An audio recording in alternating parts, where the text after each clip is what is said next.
किसने बनाया मछली को, मछली को, मछली को? किसने बनाया मछली को, मछली को, मछली को?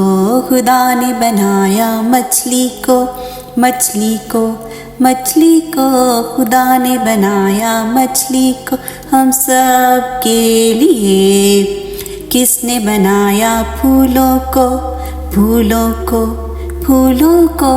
किसने बनाया फूलों को, फूलों को, फूलों को? खुदा ने बनाया फूलों को, फूलों को, फूलों को? खुदा ने बनाया फूलों को हम सब के लिए। किसने बनाया तितली को, तितली को, तितली को? किसने बनाया तितली को, तितली को, तितली को? खुदा ने बनाया तितली को, तितली को, तितली को? खुदा ने बनाया तितली को हम सब के लिए।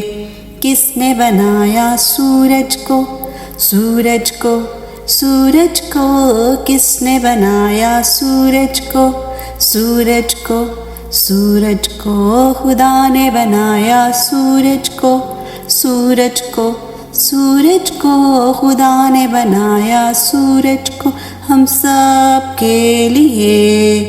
किसने बनाया हम सबको, हम सबको, हम सबको? किसने बनाया हम सबको, हम सबको, हम सबको? खुदा ने बनाया हम सबको, हम सबको, हम सबको? खुदा ने बनाया हम सबको हम सब के लिए।